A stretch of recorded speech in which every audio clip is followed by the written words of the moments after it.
Evangelho de Jesus, conforme Lucas, capítulo de número 1. Lucas, capítulo 1, versículo 26. Lucas, capítulo 1, versículo 26. Amém, irmãos? Sintoniza aí na sua Bíblia, acha aí, eu fico ouvindo muita Bíblia assim, ó, o pessoal aí vai parando, pronto. Lucas capítulo 1, versículo 26 diz assim: No 6º mês foi o anjo Gabriel enviado por Deus a uma cidade de Galiléia chamada Nazaré, a uma virgem desposada com um homem cujo nome era José, da casa de Davi. O nome da virgem era Maria. Entrando o anjo onde ela estava, disse: Salve, agraciado, o Senhor é contigo. Bendita és tu entre as mulheres. Porém, ela se perturbou muito com essas palavras e considerava que saudação seria essa. Disse o anjo: Maria, não temas, achaste graça diante de Deus. Conceberás, darás à luz um filho e lhe porás o nome de Jesus. Ele será grande. Será chamado Filho do Altíssimo. O Senhor Deus lhe dará o trono de Davi, seu pai. Ele reinará eternamente sobre a casa de Jacó, e o seu reinado não terá fim. Amém. Hoje eu quero falar com você a respeito do Evangelho e as circunstâncias do nascimento de Jesus, mas a partir dos olhos de Maria. Porque eu sei que parece que quando se fala de Maria num ambiente evangélico, as pessoas se sentem desconfortáveis. Tipo assim, hoje eu quero falar de Maria. Aí todo mundo fala. Se fosse Gideão, aí todo mundo fala, beleza, Gideão, né? Se fosse, sei lá, se fosse sobre Moisés, se fosse sobre o filho pródigo, tudo pode. Mas quando fala Maria, aí o evangélico já retrai. Mas a Bíblia diz, e nós lemos, que essa mulher achou graça diante dos olhos de Deus. E o anjo Gabriel, disse que ela é bendita entre as mulheres. Salve agraciada, o Senhor é contigo e bendita és tu entre as mulheres. Está aí num dos versículos que nós lemos. Foi assim que o anjo Gabriel chegou até Maria.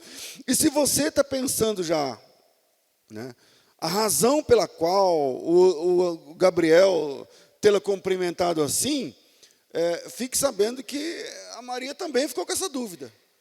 Quando o anjo Gabriel falou, salve agraciado, o Senhor é contigo e você é bendita entre as mulheres, o próximo versículo diz que a Maria ficou pensando, que saudação é essa? Por que ele está me chamando assim? Por que ele está tratando a mim nesse nível?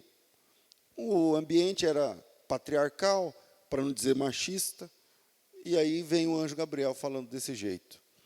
O fato é que Maria se tornou um tabu, porque os católicos têm um entendimento sobre Maria, e esse entendimento, sobretudo nos últimos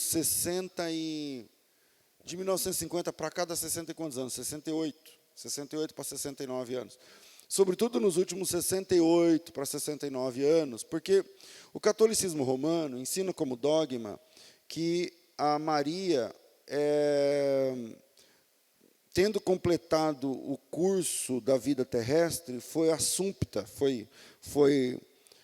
como que eu vou dizer, foi elevada de com corpo físico para a glória celeste.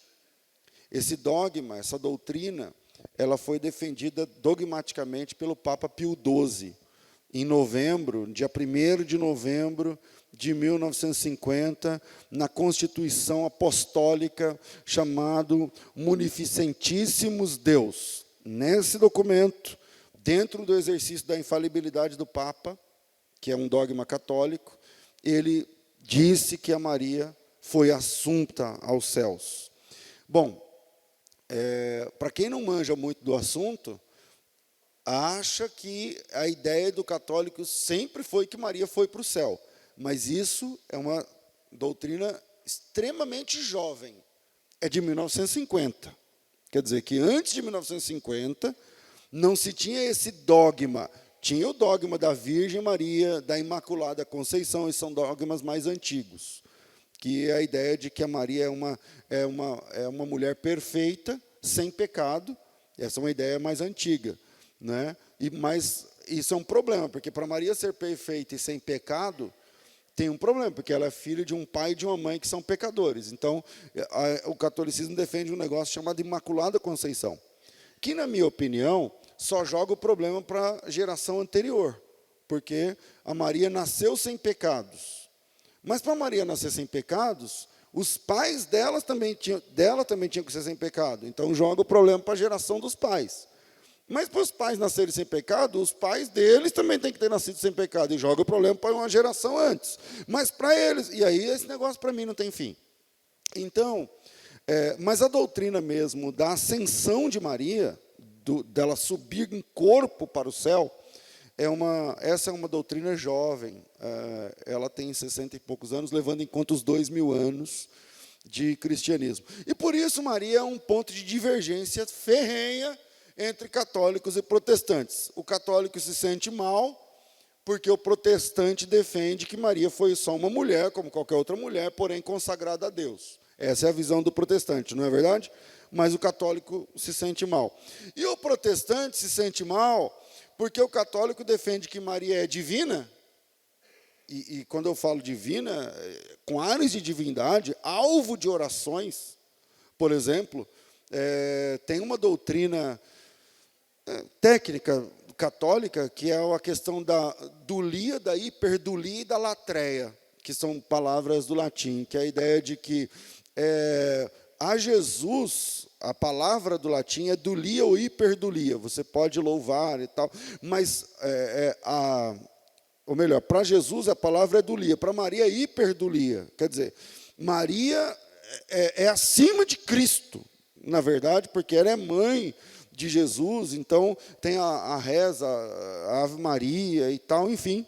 E o protestante se sente mal, porque o católico defende que Maria é divina, ou perto disso, considera Maria como sendo sobre-humana, pelo menos, fazendo dela, inclusive, intercessora, alvo da maioria das orações, intermediadora, mediadora, medianeira entre Deus e os homens. E aí, dentro de cada time, católicos e protestantes, as pessoas se sentem mal quando alguém se pronuncia de alguma forma a respeito de Maria, dessa mulher.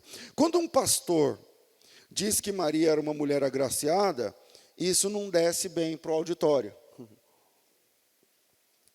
Maria, ela era agraciada, aí o pessoal fica olhando assim e fala, esse pastor, ele está meio católico, né? E quando um padre diz que Maria era uma camponesa, escolhida por Deus, isso também não desce bem para o auditório católico. Os católicos ficam olhando o padre e falam assim, como assim Maria é uma camponesa? E as duas coisas são verdade. Maria era uma camponesa e Maria foi agraciada. Mas, por conta da briga, por conta da diferença entre os dois times, então um pastor que fala que a Maria foi agraciada não é legal, e um padre que fala que ela é uma camponesa também não é legal. E hoje eu gostaria de falar sobre Maria e como Maria sofreu com os decretos impostos por governantes ímpios, e eu quero, sobretudo, trabalhar 3 decretos. Maria sofreu diretamente com 3 decretos de governantes. O primeiro, vindo do imperador que ficava na Itália, em Roma, na Itália, na Europa. De que decreto eu estou falando? De Lucas capítulo 2. Por causa desse decreto, a Maria, quase ganhando nenê, foi obrigada a sair da Galiléia, onde morava, e viajar 170 quilômetros. E isso fez com que ela desse à luz na Judéia. E ela nem é da Judéia. Então, o primeiro decreto que atrapalhou a vida de Maria. O segundo decreto é um decreto vindo de um rei. O primeiro é do imperador. O segundo decreto é o decreto vindo de um rei, um decreto que afetou muito Maria, que é o decreto da morte das crianças de 2 anos para baixo que estavam em Belém. E Maria estava em Belém, e o seu filho tinha a idade de 2 anos para baixo, e na verdade, o decreto tinha como alvo o próprio filho de Maria, o Senhor Jesus Cristo. O terceiro decreto é vindo de um governador, Pilatos, onde ele decreta a morte de Cristo através da crucificação. 3 decretos que afetaram a família de Jesus. O decreto de Augustus, o decreto de Herodes e o decreto de Pilatos. O decreto de um imperador, o decreto de um rei e o decreto de um governador. Mais ou menos assim, para a gente ter uma ideia. O primeiro decreto foi o alistamento. Grávida, quase para parir o filho, quase para ganhar nenê, teve que encarar 170 quilômetros de viagem a pé, ou nos lombos de um animal. Faz a conta aí, se é possível. E teve de viajar da Galileia até Belém, tudo por causa de José. O assunto não é nem com ela. O assunto não é nem com ela, mas ela casada com José. O José chamado para o alistamento, no alistamento tem que falar, você tem mulher? Cadê? Porque é em cima do homem o esquema. Cadê? Tem que estar do lado. Tem filho? Cadê? Coloca o nome aí. E no capítulo 2 de Lucas, deixa eu achar, diz assim, naqueles dias saiu um decreto da parte de César Augusto, ordenando o recenseamento de todo o mundo habitado. Esse primeiro recenseamento foi feito sendo Quirino, governador da Síria. Todos iam alistar-se, cada um em sua própria cidade. Assim subiu José da Galileia, da cidade de Nazaré, para a Judéia, a cidade de Davi, chamada de Belém, porque ele era da casa e da família de Davi.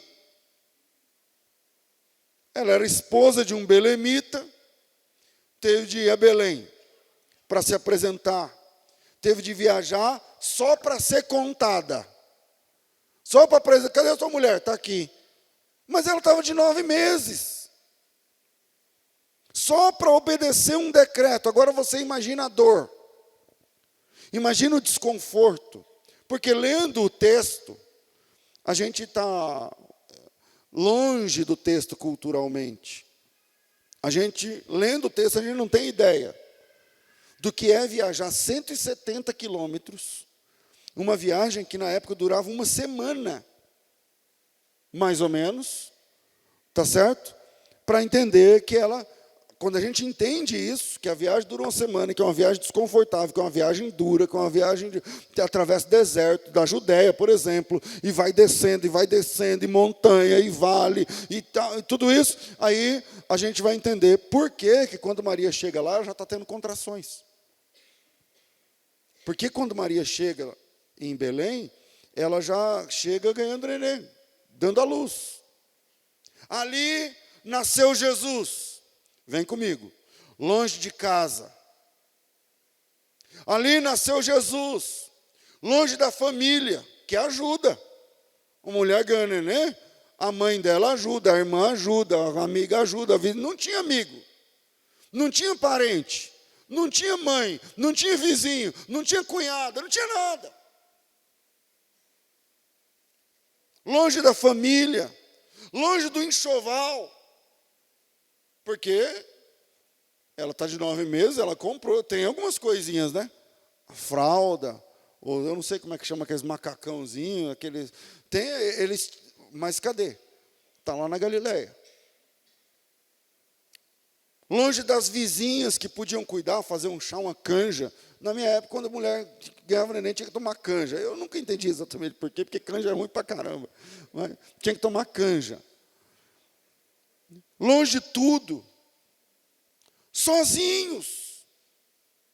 Sozinhos. Por quê? Por causa do decreto de um imperador. De um cara que está lá na Europa, que falou assim, eu quero contar todos os meus súditos, cada um se apresenta no lugar de onde é natural. Por causa disso. O segundo decreto é ainda pior. porque afetou diretamente a vida. O primeiro já afetou diretamente a vida de Maria. A circunstância do nascimento, ter que nascer sozinha, sem uma amiga, uma parteira, uma vizinha, uma mãe, uma irmã, nada. Sem enxoval, nada. Mas o segundo decreto foi ainda pior. O segundo decreto foi a morte dos bebês. E ele está lá em Mateus, capítulo 2. Vamos lá. Mateus, capítulo 2, versículo 15 ou 16, por ali. Vamos achar aqui o texto, a gente vê junto.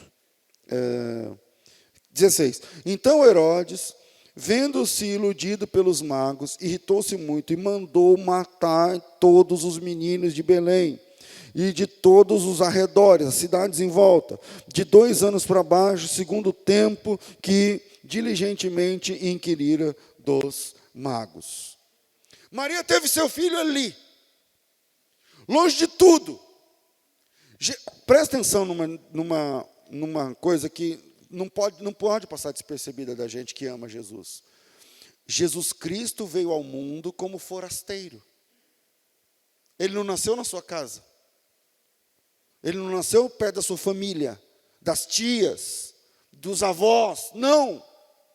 Jesus veio ao mundo como forasteiro. E quando ela está se recuperando de haver parido, quando ela ainda está na dieta, vem outro decreto, outra ordem. E dessa vez é do rei da Judéia. Querem matar seu filho recém-nascido. De dieta, ela não voltou para casa. Quando a mulher ganha neném, tudo que ela quer é o quê? Chegar em casa. Ela não voltou para casa. Ela não voltou para as roupinhas feitas à mão para ele, que ela guardou com carinho. Ela não voltou para o talco que está lá comprado, para a mamadeira. Ela não voltou para o berço. O cara era carpinteiro, né? Ele fez um berço para ele, né? Para Jesus. Um berço que Jesus nunca usou. Ela não voltou para o berço. Ela não voltou para a sua cama. Tudo que a gente quer é a nossa própria cama. Ela não voltou para a sua cama. Ela não voltou para a sua casa. Aliás, ela não voltou para a sua cidade. Ela não voltou. Dali, diante desse decreto, ela teve que seguir para o Egito. Outra viagem. Ela sai de casa grávida para o alistamento. No alistamento, ela vai ganhar nenê. Longe de tudo. E agora, diante de outro decreto, ela se vê obrigada a viajar para outra nação. A encarar, agora, vou fazer aqui a conta, a encarar mais ou menos uns 300, depende do ponto onde ela estava no Egito. Se é o ponto turístico onde o pessoal leva a gente lá para falar é aqui e é aqui, eu estou falando de 900 quilômetros de onde ela estava. Para viajar para o Egito. E ali, pensa nisso, só um pouco, talvez você nunca pensou. Pensa só um pouco. De Belém, onde ela já é forasteira, ela não é de Belém, ela é da Galileia. Dali, a situação ficou muito pior, porque agora de forasteira, ela se tornou migrante.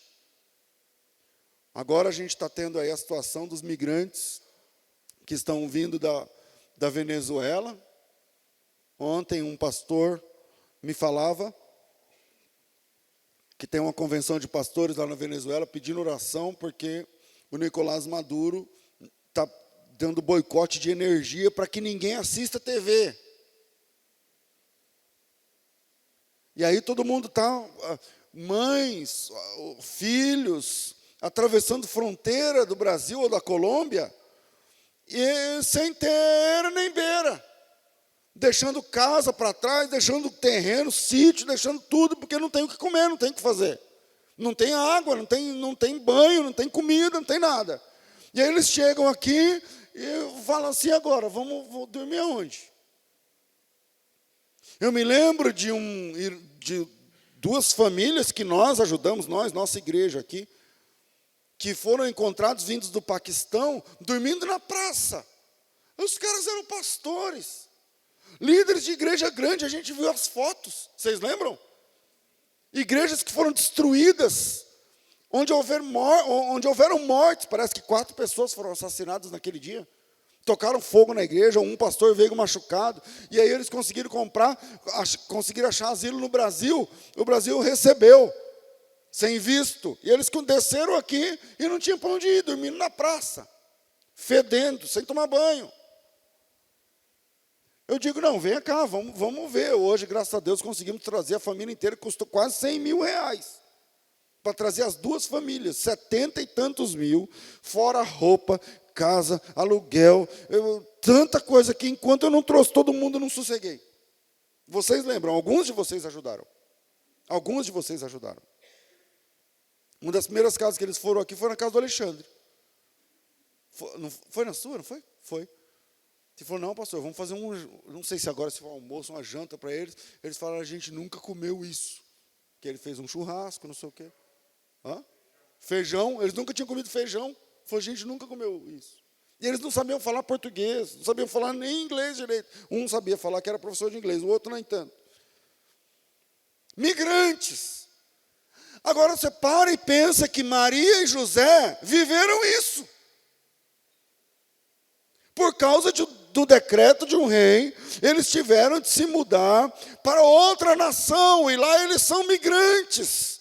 Outro povo, outra terra, outra língua, outra cultura, outro rei, outro tudo, outra religião, outra crença, outros dogmas. E para viver? E para trabalhar? E para comer? E para morar? Nós, não sabemos quantos meses ou anos eles estiveram no Egito. Alguns estudiosos importantes dizem que o mínimo que ele passou no Egito foi 2 anos. Alguns acham que foi 4 anos. Como forasteiros no Egito. Quer dizer, ali Jesus aprendeu a andar, ali ele aprendeu a falar, ali ele começou a se entender como pessoa. Não foi só 2 ou 3 meses, com certeza, porque eles ficaram lá até a morte de Herodes. E segundo Flávio Josefo, a morte de Herodes se dá na época de um terremoto, de um eclipse, depois estudam sobre isso. Eles ficam lá muito tempo, por causa de um decreto. De volta a Israel, o anjo do Senhor vai até José e fala, pode voltar, porque o Herodes já morreu. Aquele que quer matar, que ficou de pé o decreto, é ele que morreu. Então agora vocês podem voltar. Então eles voltam, e pela primeira vez Jesus vai para Galileia. Jesus chega na Galileia, a casa dele, já grande. Porque quando ele nasceu na Judéia. Quando estava na Judéia, teve de migrar para o Egito. No Egito, cresceu. E quando ele entra na casa dele a primeira vez, eu imagino a Maria lá no Egito, falando assim, você tem casa, você tem cama, que era um berço. Acho que ele nunca usou o berço. A gente tem uma casa assim, seu pai tem uma carpintaria. E pela primeira vez, ele chega na Galileia. Nazaré fica na Galileia. Cresce, aprende o ofício. Na tradição, o José morre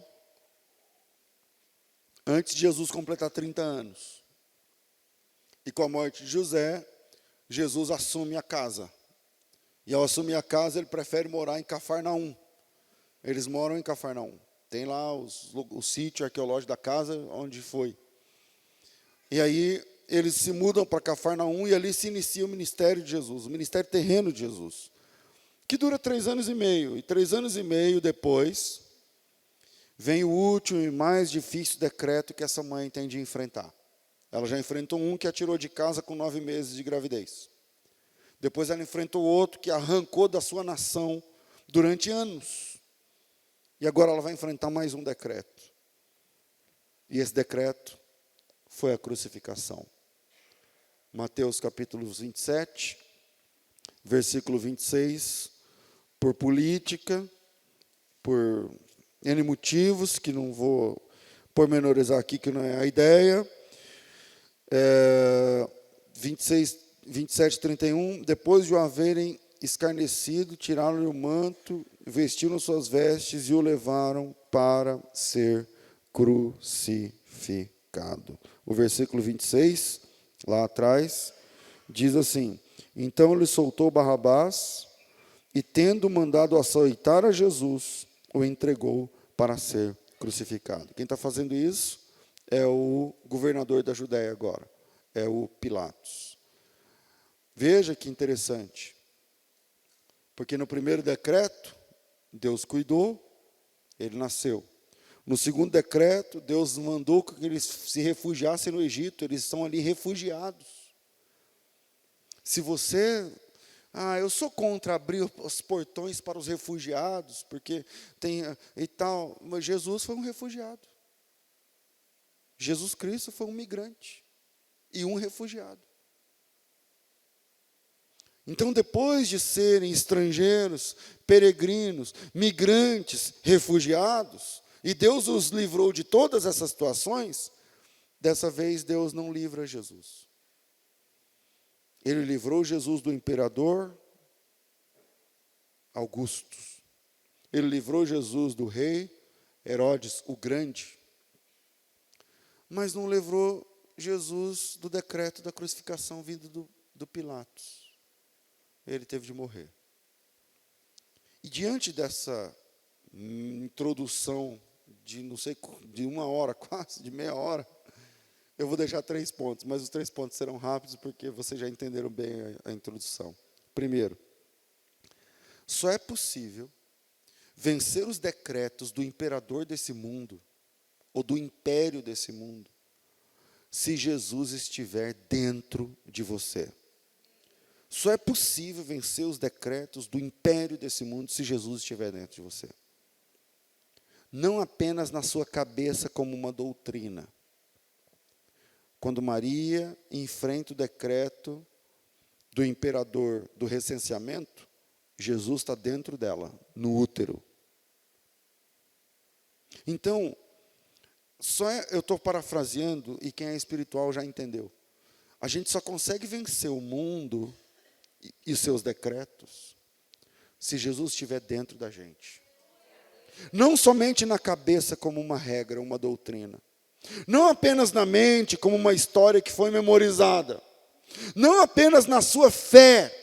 Não apenas no seu conceito. Não apenas na sua cabeça. Mas dentro de você.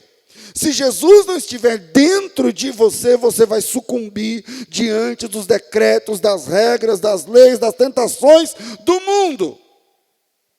Mas tem que estar lá dentro. Mais lá dentro do que as suas vontades mais íntimas. Mais bem colocado do que os seus desejos mais ímpios. Porque para muita gente a conversão não funciona. E por que para muita gente a conversão não funciona? Porque Jesus não está sendo gerado onde deveria ser. Sabe quando a mulher fica grávida, mas a gravidez não é no útero? É um perigo. Uma gestação cujo feto não está no lugar certo, não é uma gestação segura. Tem todos os indícios de que vai dar errado. Não vai funcionar. E a mesma coisa, se Jesus não estiver dentro de você no lugar certo, apenas na sua cabeça, apenas nos louvores, apenas no seu acho, apenas na sua memória, não vai funcionar. No primeiro decreto do mundo você vai abrir a mão e vai fazer, não sirvo para ser crente. E esse é o problema. Se Jesus não está no lugar certo, você não consegue se locomover pelo mundo sem perdê-lo. Porque não é assim que a grávida, que o feto está sendo gerado em outro lugar.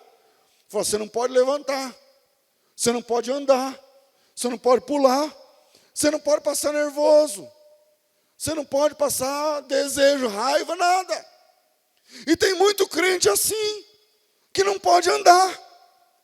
que não pode passar nervoso porque ele xinga, que não pode passar nervoso porque ele abre mão da fé, que não pode perder nada, porque se ele perder, o patrão falou, vou ter que te mandar embora.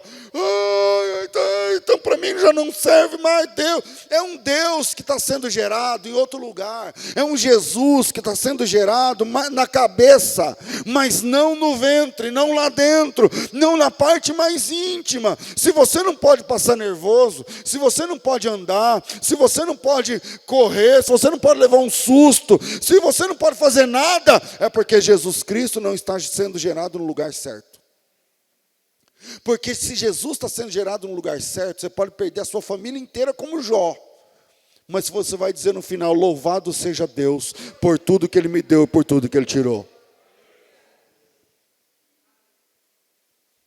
Um filho fora do útero não cresce, não desenvolve, não nasce. E esse é o ponto. Jesus sendo gerado no lugar errado para muita gente. E desse jeito, não dá para enfrentar os decretos do mundo. Você não consegue enfrentar seus próprios desejos, vai enfrentar o mundo. Você não consegue enfrentar uma cara feia lá na escola, na faculdade, no colégio, no serviço, vai enfrentar o mundo. Vai enfrentar o imperador do mundo? Não vai. Não tem como enfrentar a fúria do imperador se Jesus não estiver no lugar certo. Não dá para levar Jesus onde ele deve chegar. Maria, olha que interessante. Teologando com vocês, por exemplo. Maria, Deus tem uma meta, uma profecia, onde a manifestação do Filho de Deus, a encarnação do Filho, deveria ser numa cidade da Judéia e não da Galileia, mas a escolhida está na Galileia e não na Judéia. Se o imperador descobre, ele manda matar a mãe já. Se o pessoal desconfia, eles acabam com a geração toda. E o que Deus faz? Deus escolhe uma menina, Jesus é gerado dentro dela, e contrabandeado, escondido, dentro de Maria, onde todo mundo quer matar, todo mundo está com medo, todo mundo... E Jesus dentro dela, sem ninguém ver. Vai andando, vai andando, vai andando, vai chegando, bom dia, boa tarde, onde que eu ponho meu nome, o cartório é onde, tem que fazer o recenseamento. E Jesus vai sendo levado no local da profecia, invisível, sem ninguém ver. Um comentarista do Novo Testamento diz que o útero de Maria foi o último santo dos santos até a encarnação do Cristo.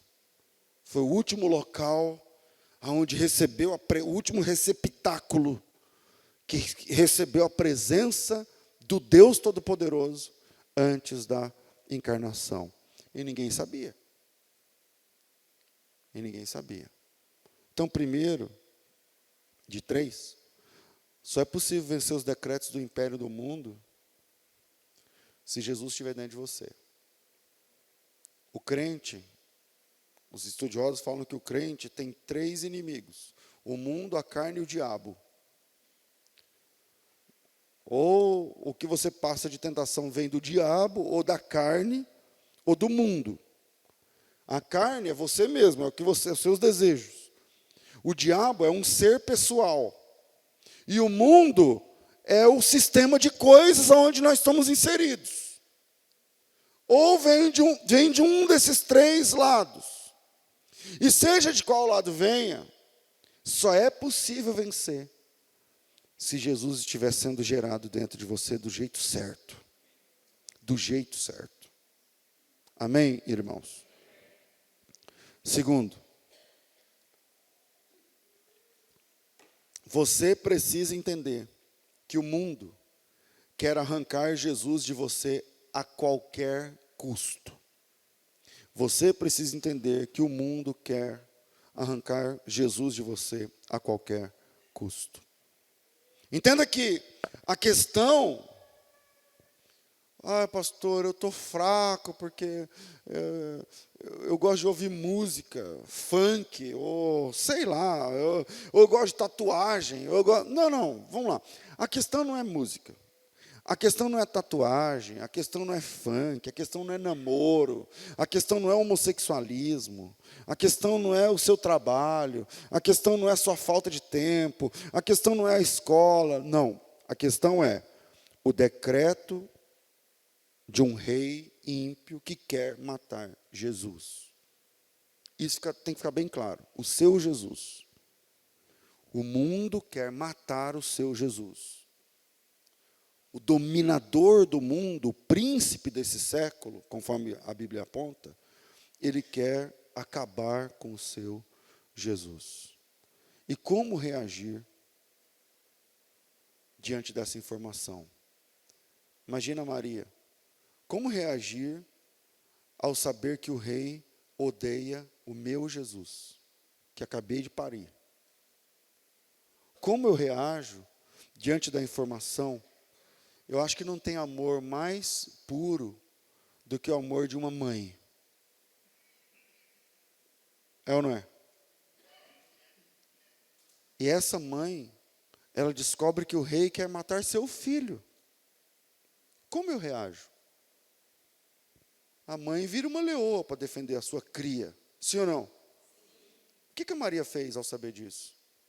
E esse é um ponto importante para nós. O mundo odeia o meu Jesus. E não apenas o odeia, mas quer arrancá-lo de mim. Essa é uma verdade, irmãos. E o mundo faz isso de várias maneiras. Filosoficamente, teoricamente, na prática, através de várias e várias estratégias. É o mundo, é a sexualidade, é a frieza, é a mentira, é a promiscuidade, é uma teoria errada que você abraça. Não importa qual é o meio. O que tem que ficar claro é que o mundo quer arrancar Jesus de você a todo custo. E a Maria percebeu isso. Quando ficou sabendo do decreto, ela ainda estava de dieta. Caramba! E agora? Está esse decreto aí, ó, lê aí. A todas as crianças de 2 anos para baixo e o bebê ali, junto com ela. Como reagir ao saber que o mundo odeia o seu Jesus? Tem 2 opções. Ou você sucumbe à ordem do rei, ou você se torna um migrante. Um estrangeiro, um refugiado. Você precisa entender que se o mundo quer arrancar Jesus de você, tem uma saída para você. Se confessar um estrangeiro, que é o que Maria fez. Ela foi para um lugar onde lá ela é estrangeira. Não sou daqui. Ela está lá no Egito, mas eu não sou daqui. Eu estou aqui, mas eu não sou daqui. Eu estou trabalhando aqui, mas eu não sou desse lugar. Eu sou de outro lugar. Eu sou de outra terra. Eu sou de outra fé. Eu sou de outro Deus. Eu sou de outra língua. Eu sou de outro povo. E quem é espiritual já deve estar entendendo qual que é esse segundo ponto. Que se o mundo quer arrancar Jesus de você, só tem um jeito de você continuar com Jesus, se declarando como estrangeiro, como peregrino nesse mundo. Entendendo que você não é daqui, você não gosta daqui, você não serve o Deus deles, você não fala a língua deles, você não tem a cultura deles, você não sente o que eles sentem, você não faz o que eles fazem, você não obedece o que eles obedecem, você é um estrangeiro nessa terra, e Jesus só pode crescer em você, se você se assumir como estrangeiro, como peregrino, como migrante, como refugiado. É Maria no Egito, é você nessa terra. O rei de vocês não é o meu. A língua de vocês não é a minha. O jeito de vocês não é o meu. A semana de vocês não é a minha. Não sei se vocês sabem, a semana do Egito tinha 10 dias. O tempo de vocês não é o meu. A cultura de vocês não é a minha. Eu estou aqui, mas eu não sou daqui. Você precisa se assumir como sendo estrangeiro, migrante, forasteiro, nesse Egito onde as pessoas estão caçando o seu Jesus para matá-lo. Ou você faz isso, ou o decreto do rei vai funcionar. E o seu Jesus vai ser tirado de você. E tem um monte de gente que perdeu Jesus nessa. E sucumbiram aos desejos, ao mundo, à carne, ao diabo, sei lá o que for, mas perdeu. Terceiro, e a gente encerra. Não é Jesus que pertence a você. É você que pertence a Ele. Não é Jesus que pertence a você, é você que pertence a Ele. Sabe quando a criança nasce? Aí está lá no berçário, aí os pais, vai ficar lá babando. Aí chega alguém e fala assim, todo pai já passou por isso. Chega alguém e coloca, qual que é o seu? É ou não é? Lá no berçário, aí você fica, lógico que o seu é o mais bonito. Dos 2 filhos que eu tive, eu vou jogar limpo. Para mim, eles são lindos, né? Mas eu não sei se eram os mais bonitos, mas que eram os maiores lá do berçário era. Mais gordos, porque os 2 nasceram com 4 e não sei quanto. Aí, qual que é o seu? Aquele. Eles falam assim, o grandão? É, aquele lá. Qual que é o seu? Aquele. Maria, esse menino é o meu, esse aqui é o meu. Só que, na verdade, cara, no caso de Maria, não é ele que era dela. É ela que era dele. Quando Maria estava grávida, ela levava, contrabandeava Jesus da Galileia para a Judéia, levando na barriga o seu filho, que na verdade era seu Senhor. O seu bebê, que na verdade era seu Deus. Ela vai criar aquele que é o Criador dela.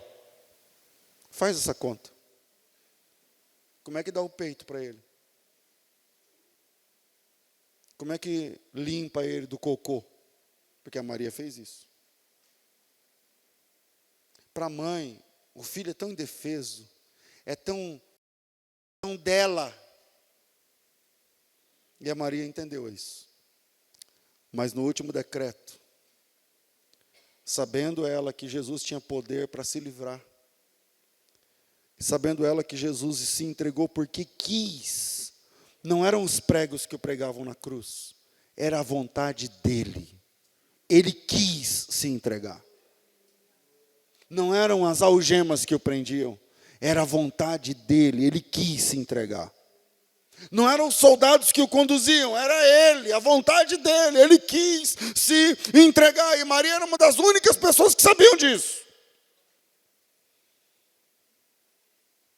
Ela fez de tudo, ela engravidou, sob uma circunstância diferente, ela ganhou o neném numa circunstância diferente, ele cresceu numa terra diferente, ela cuidou, ela se mudou outras vezes, ela protegeu, mas no último decreto que tiveram de enfrentar, ela entendeu uma coisa: quando Jesus se entrega, e na cruz, ela está no pé da cruz, lê o texto lá de Mateus, Maria é uma das que está no pé da cruz, quando ele salva aquele bandido, quando dá o terremoto, e escurece, e um dos centuriões romanos, tá uma discussão, tem uma discussão aí, a graça alcançou os pagãos, lá em Atos capítulo 10. Tudo bem, teologicamente, né, o cara lá, tudo bem, tudo bem. Mas, quando o cidadão romano, quando o centurião romano confessa no pé da cruz, quando Jesus dá o brado, ele solta essa frase: verdadeiramente esse era o Filho de Deus. A igreja dos pagãos nasce ali ao pé da cruz. A semente da igreja pagã, da qual nós fazemos parte, nasce ao pé da cruz.